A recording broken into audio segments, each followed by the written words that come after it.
सभी का स्वागत है मेरे चैनल जिसका नाम है मिसेस आनंद क्लासेस और मैं हूँ स्मृति। लास्ट क्लास में हमने स्ट्रक्चर ऑफ एन एटम का पार्ट 1 किया था। हम लोग ने कहा तक किया था distribution of electrons in its orbit. जो उनके शेल होते हैं एटम के शेल में कैसे इलेक्ट्रॉन्स डिस्ट्रीब्यूट होते हैं वो हमने लास्ट क्लास में पढ़ा था। तो आज हम पढ़ने जा रहे हैं वैलेंसी। ठीक है, we have learned how the electrons in atoms are arranged in different shells or orbits. The electrons present in the outermost shell of an atom are known as the valence electrons. For example, देखिए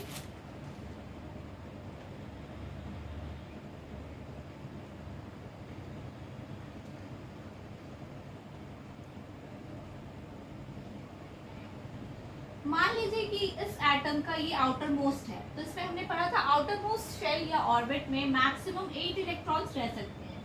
तो मान लीजिए इसमें बस 4 electrons है, ठीक है, outer most orbit में। ठीक है, तो ये जो 4 इलेक्ट्रॉन्स है ये क्या हो गए, इस एटम के वैलेंस इलेक्ट्रॉन्स हो गए। ठीक है, इसे क्या बोलेंगे हम लोग, वैलेंस इलेक्ट्रॉन्स बोलेंगे। क्या बोलेंगे, वैलेंस इलेक्ट्रॉन्स। सबको समझ में आ रहा है? Okay, from the Bohr-Bury scheme we also know that the outermost shell of an atom can accommodate a maximum of 8 electrons. It was observed that the atoms of elements completely filled with 8 electrons in the outermost shell show little chemical activity. In other words, their combining capacity of valency is 0. अब देखिए, अब valency क्या होता है? Valency का मतलब होता है कंबाइन, कितना कैपेसिटी है इनका कंबाइन करने का। ठीक है, कंबाइनिंग कैपेसिटी को वैलेंसी भी बोलते हैं। ठीक है, अगर मान लीजिए ये जो मैंने एग्जांपल लिया, इसमें हमने 8 इलेक्ट्रॉन्स एक्युमुलेट हो सकते हैं आउटर मोस्ट शेल में, तो हमने 8 ले लिया। For example 5, 6, 7 and 8। ठीक है, 8 ले लिया, तो इसकी जो कंबाइनिंग कैपेसिटी होगी वो क्या होगी, 0 होगी। ये किसी से कंबाइन नहीं कर सकता। क्यों? क्योंकि इसका ऑलरेडी शेल जो है वो फिल्ड है, तो ये किसी और से इलेक्ट्रॉन कैसे लेगा और उसको एक्युमुलेट कैसे करेगा, नहीं कर पाएगा। इसलिए इसकी वैलेंसी है या फिर जो कंबाइनिंग कैपेसिटी बोलते हैं ये 0 हो जाता है। सबको समझ में आ रहा? अगर मेरे पास ऑलरेडी मैंने पूरा खाना खा लिया है तो मेरे पेट में तो जगह नहीं होगी ना कि मैं और एक्स्ट्रा खाना खा पाऊँ। मेरे खाने की जो कैपेसिटी है वो तो 0 हो गई। फॉर एग्जाम्पल सिमिलरली यहाँ पे भी वही सीन है। ठीक है, अगर मेरे पास 8 इलेक्ट्रॉन्स मैं ले सकती हूँ मेरे शेल में, आउटर मोस्ट शेल में, तो मैं फिर कैसे और इलेक्ट्रॉन्स ले पाऊंगी? मैं मैक्सिमम 8 इलेक्ट्रॉन्स ही ले सकती हूँ जो मैं ले चुकी हूँ। तो मेरी कंबाइनिंग कैपेसिटी जो है, मेरी जो वैलेंसी है वो 0 है। ठीक है, of these inert elements, the helium atom has 2 electrons in its outermost shell, and all other elements have atoms with 8 electrons in the outermost shell. Helium का जो है वो 2 इलेक्ट्रॉन्स है आउटरमोस्ट शेल। ठीक है, हीलियम का कितना है, बस 2 इलेक्ट्रॉन्स है। ठीक है, इनर्ट एलिमेंट है वो। एंड जो सारे अदर एलिमेंट्स है उनके एटम्स में 8 इलेक्ट्रॉन्स है आउटरमोस्ट शेल में। The combining capacity of the atoms of elements, that is the tendency to react and form molecules with atoms of the same or different elements, was thus explained as an attempt to attain a fully filled outermost shell. An outermost shell which had 8 electrons was said to possess an octet. Atoms would thus react so as to achieve an octet in the outermost shell. This was done by sharing, gaining or losing electrons.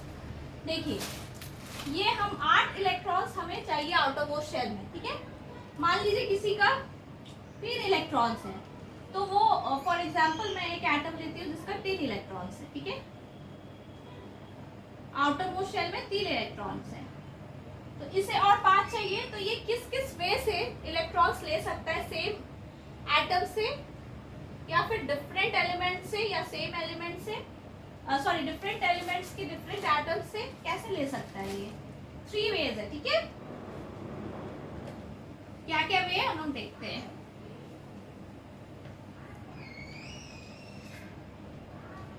Sharing,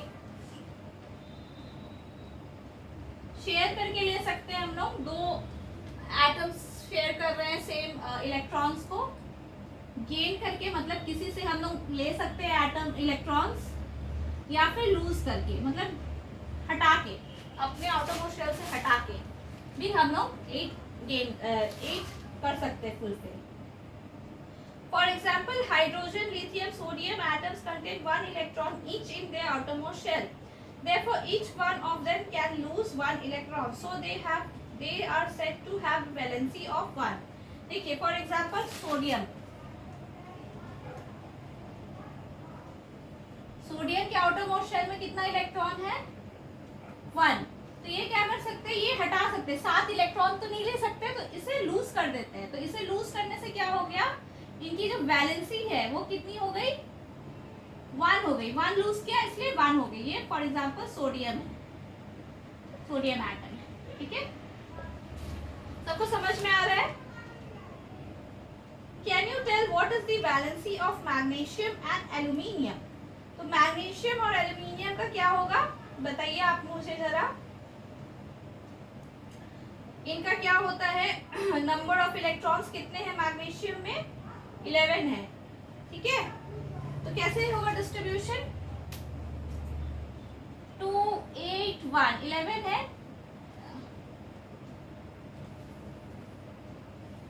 magnesium में number of electrons कितने हैं?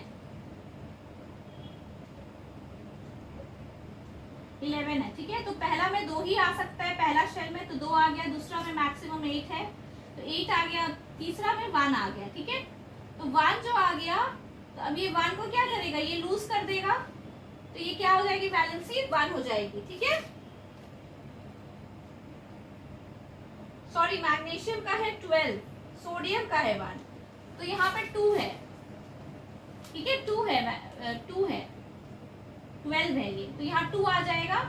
तो ये 2 electrons को क्या करेगा, loose कर देगा, और गेन नहीं करेगा, लूज कर देगा, तो इसकी वैलेंसी हो जाएगी 2, ठीक है। मैग्नीशियम का 12 है आउटरमोस्ट में, 2 है आउटरमोस्ट में। अब एल्यूमिनियम का 13 है, मतलब 3 है, एल्यूमिनियम का 3 है इलेक्ट्रॉन्स आउटरमोस्ट शेल में, ठीक है। तो ये क्या करेगा, ये तीनों को लूज कर देगा, एल्यूमिनियम तीनों को लूज करके इसकी वैलेंसी क्या हो जाएगी, 3 हो जाएगी, ठीक है। एल्यूमिनियम, एल्यूमिनियम में नंबर ऑफ इलेक्ट्रॉन्स जो है वो है क्या, कितना, 13 है, ठीक है। 13 है नंबर ऑफ इलेक्ट्रॉन्स। सभी को समझ में आ रहा है? इसी तरीके से हम लोग वैलेंसी निकालते हैं, ठीक है। ये बेसिकली वैलेंसी जो है आपका वो कंबाइनिंग कैपेसिटी है। कंबाइनिंग कैपेसिटी कैसे होगा, शेयरिंग, गेन या लूज से होगा। तो ये तीनों लूज हो जाएंगे ताकि उनका वैलेंसी 3 हो जाए, ठीक है। It is 2 and 3 respectively because magnesium has 2 electrons in the outermost shell and aluminium has 3 electrons in the outermost shell. If the number of electrons in the outermost shell of an atom is close to its full capacity, then valency is determined in a different way. देखिए, अब तो ये पहला तरीका हुआ valency निकालने का। अब हम लोग जानेंगे दूसरा तरीका क्या होता है, ठीक है। दूसरा तरीका क्या है कि मान लीजिए फॉर एग्जाम्पल इसका जो कैपेसिटी है आउटरमोस्ट शेल का वो कितना, 8 है। तो मेरे पास यहाँ अगर मान लीजिए आउटरमोस्ट शेल में 3 है, ठीक है, 4 और ये कितना हो गया, मेरे पास 7 इलेक्ट्रॉन्स है, तो इसकी कंबाइनिंग कैपेसिटी 8 की है, तो ऑलमोस्ट नियर है, अपने क्लोज है जो कंबाइनिंग कैपेसिटी है। तो इसमें वैलेंसी निकालने का डिफरेंट वे होता है। क्या होता है, the fluorine atom has 7 electrons in the outermost shell and its valency could be 7, but it is easier for fluorine to gain 1 electron instead of losing 7 electrons. देखिए यहाँ पे थोड़ा हमें अपना कॉमन सेंस लगाना होगा। अब ये फ्लोरीन एटम है मान लीजिए, ठीक है, फ्लोरीन एटम का आउटरमोस्ट सेल में 7 इलेक्ट्रॉन्स है, ठीक है। तो अब क्या होगा कि इसकी वैलेंसी क्या हो जाएगी, अब ये क्या कर सकता था, 7 इलेक्ट्रॉन्स लूज भी कर सकता है या फिर 1 इलेक्ट्रॉन गेन कर सकता है। इसके लिए इजी क्या होगा, 1 इलेक्ट्रॉन गेन करना। तो इसलिए 1 इलेक्ट्रॉन गेन करके इसकी वैलेंसी हो जाएगी 1, okay. Valency is determined by subtracting 7 electrons from the octet and gives you a valency of 1 for fluorine. Valency can be calculated in a similar manner for oxygen. तो इसी तरीके से आप सबका वैलेंसी कैलकुलेट कर सकते हैं, ठीक है. Atomic number and mass number. अब ये क्या होता है भाई, एटॉमिक नंबर और मास नंबर. चलिए देखते हैं हम लोग.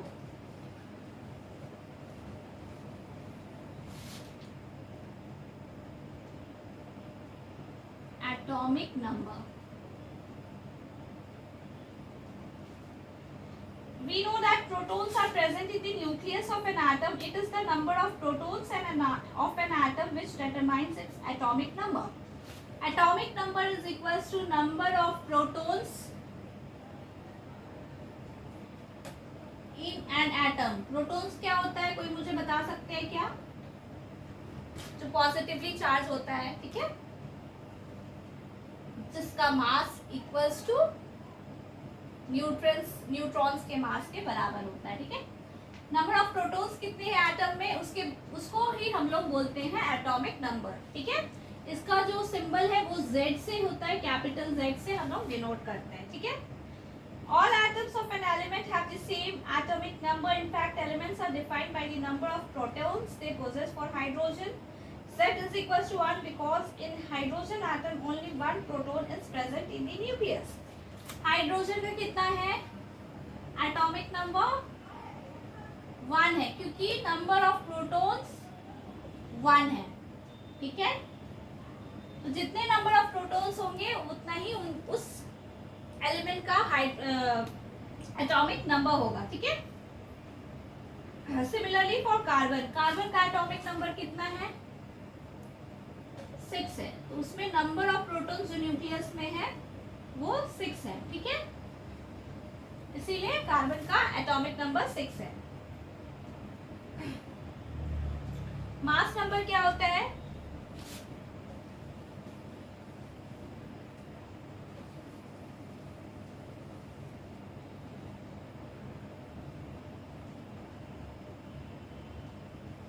After studying the properties of the subatomic particles of an atom, we can conclude that mass of an atom is practically due to protons and neutrons alone. These are present in the nucleus of an atom. मास किसकी वजह से आता है, protons की वजह से आता है. ये मास नंबर का मैं डेफिनेशन नहीं बता रही हूँ, मास बता रही हूँ, मास ऑफ एन एटम, ठीक है. प्रोटॉन्स प्लस न्यूट्रॉन्स से आता है. क्यों, क्योंकि इलेक्ट्रॉन्स का मास नेग्लिजिबल होता है, ठीक है. These are present in the nucleus of an atom. Hence, protons and neutrons are also called nucleons.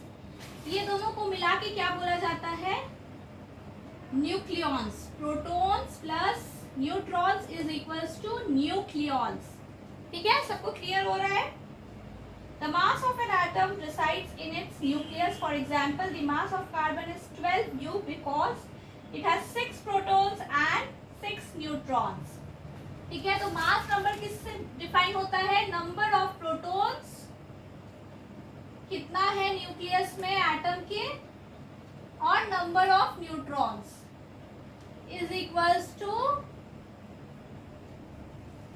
Mass number. Atomic number क्या होता है, number of protons, and mass number क्या होता है, number of protons plus number of neutrons. The mass number is defined as the sum of the total number of protons and neutrons present in the nucleus of an atom. ये किससे denote होता है mass number, capital A से, ठीक है. Symbol क्या है, capital A. In the notation for an atom, the atomic number, mass number and symbol of the element are to be written as, for example, देखिए कोई भी एटम है उसका कैसे सिंबॉलिक फॉर्म में हम लोग लिखते हैं, मास नंबर, एटॉमिक नंबर को कैसे लिखते हैं ये हम लोग देखते हैं, ठीक है. ये मान लीजिए एक एटम है X, हमने डिनोट किया, तो मास नंबर यहाँ पे आएगा, sorry, mass number this side, ऊपर में मास नंबर आएगा, नीचे में एटॉमिक नंबर आएगा, ठीक है. सबको समझ में आ रहा है, इस तरीके से हम लोग लिखते हैं. और यहाँ पे जो सिंबल होता है एलिमेंट का वो सिंबल आएगा, ठीक है. अब जानते हैं लोग आइसोटोप्स क्या होता है. Isotopes, what is this What are these isotopes?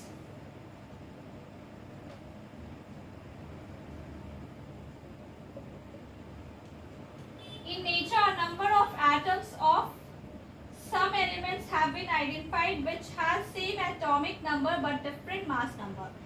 देखिए ऐसे कोई बहुत सारे एटम्स के एलिमेंट्स हैं जिनका एटॉमिक नंबर तो सेम है बट मास नंबर डिफरेंट है, ठीक है, तो उन्हें आइसोटॉप्स बोलते हैं, जिनका सेम एटॉमिक नंबर हो,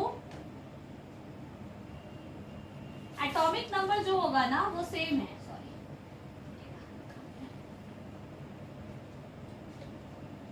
same atomic number but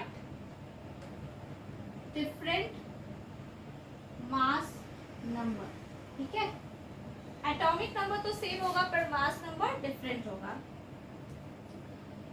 Take the case of hydrogen atom. It has 3 atomic species, namely protium, deuterium and tritium.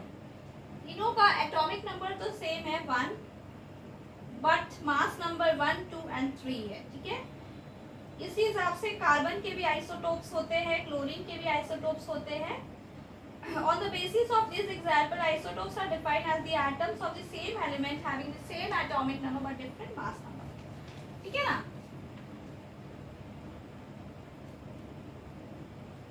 Many elements consist of a mixture of isotopes. Each isotope of an element is a pure substance. The chemical properties of isotopes are similar but their physical properties are different. अब देखिए isotopes की क्या क्या characteristics हम लोग डाल देते हैं. इनका तो सेम एटॉमिक नंबर हो पर डिफरेंट मास नंबर हो. सेम केमिकल प्रॉपर्टीज होते हैं आइसोटोप्स के, ठीक है, बट डिफरेंट फिजिकल प्रॉपर्टीज हो जाते हैं. तो ये कैरेक्टरिस्टिक्स है आइसोटोप्स के, वेरी इंपॉर्टेंट. तो ये आप लोग कृपया ध्यान में रखिएगा, make a note of this point. और तीसरा क्या है, each isotope of an element is a pure substance. Each isotope is a pure substance, ठीक है.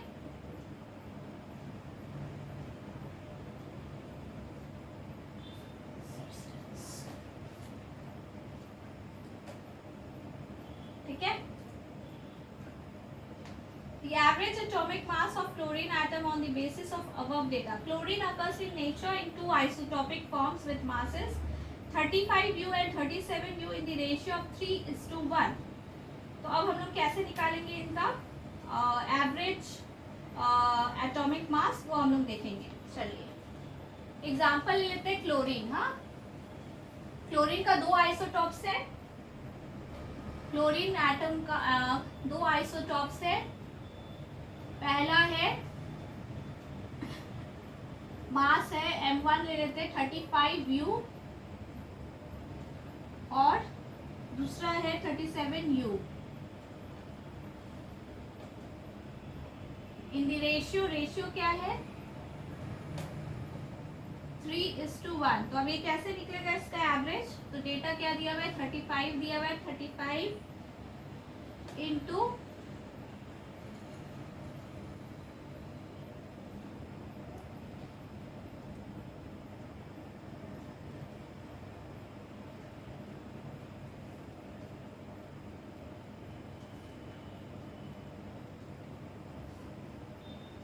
ये 3 है, 3/4 हो जाएगा प्लस 37 इंटू 1/4 हो जाएगा, ठीक है. इस हिसाब से निकलेगा, ठीक है. ऐसे हम लोग निकालेंगे. 75/100 कितना होगा 3/4 हो जाएगा. तो कैसे निकलेगा इसका, हो जाएगा 105/4 प्लस 37/4.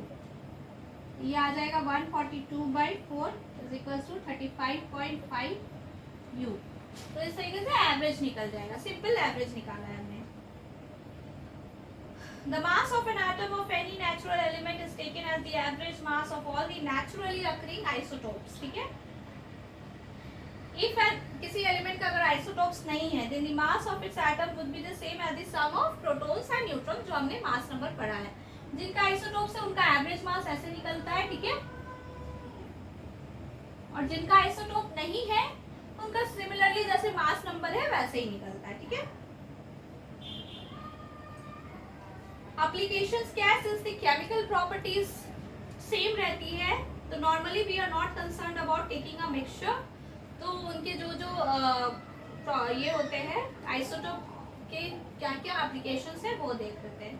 यूरेनियम के आइसोटोप का used as a fuel in nuclear reactor. तो अभी हम लोग क्या देखेंगे, applications of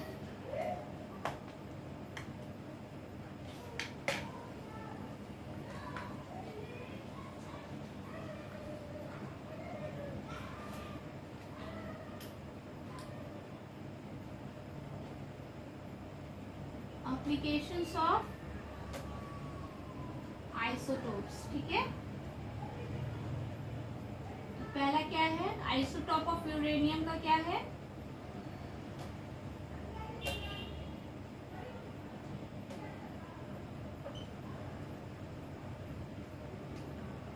fuel in nuclear reactors. Fuel का काम करती है कहाँ पे, न्यूक्लियर रिएक्टर्स में. ठीक है,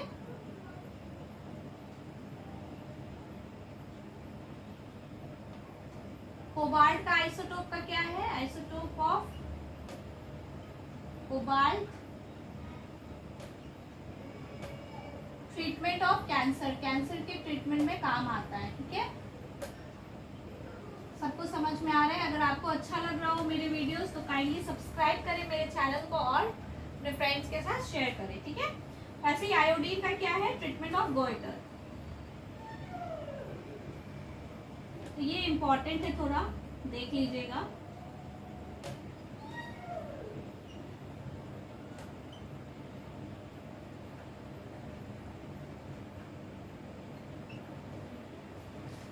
लास्ट है isobars.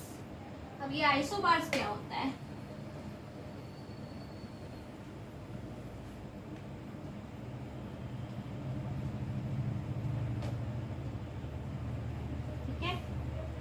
let us consider two elements, calcium atomic number 20 and argon atomic number 18. The number of protons in these atoms is different but the mass number of both these elements is 40. That is, the total number of nucleons is the same in the atoms of this pair of elements. Atoms of different elements with different atomic numbers which have the same mass number are known as isobars. किसको बोलते हैं,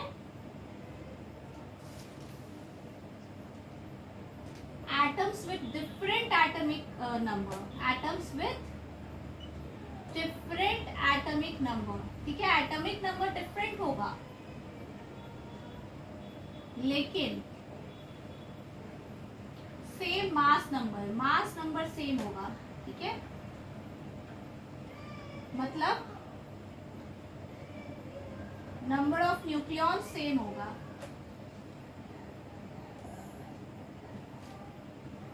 different atomic number होगा but mass number same होगा, उसको क्या बोलते हैं, isobars बोलते हैं. For example calcium and argon. ठीक है, इनका एटॉमिक नंबर क्या है, 20. आर्गन का कितना है, 18. और दोनों का मास नंबर 40 है. ठीक है, इसीलिए बोला गया कि same atomic number with different mass number. ठीक है, इस तरीके से शो होता है. सिंबल यहाँ बीच में रहेगा, मास नंबर, एटॉमिक नंबर. ठीक है, एलिमेंट को शो करने का तरीका. इसी के साथ ये चैप्टर खत्म होता है और मैं आप लोगों के लिए बहुत इंपॉर्टेंट इंफॉर्मेशन लेकर आई हूँ कि ये साइंस बुक मैंने पूरा कंप्लीट कर दिया है. तो मैं अब कुछ इंपॉर्टेंट क्वेश्चंस दूंगी, हर एक चैप्टर के ऊपर इंपॉर्टेंट क्वेश्चंस में दूंगी. उसको आप काइंडली प्रिपेयर कर लीजिएगा, वो आपके एग्जाम्स में और आपके नॉलेज गेन में पॉइंट ऑफ व्यू में बहुत ज़्यादा मैटर करेंगे.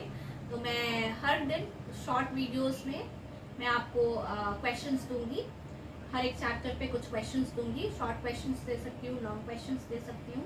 तो इस टाइप से मैं हर दिन आपको क्वेश्चंस दूंगी, तो उस क्वेश्चंस को काइंडली प्रिपेयर कर लीजिएगा। तब तक के लिए मेरे चैनल को सब्सक्राइब करके रखिए और अपने फ्रेंड्स के साथ शेयर कीजिए। Thank you, thanks for watching this is Anand class.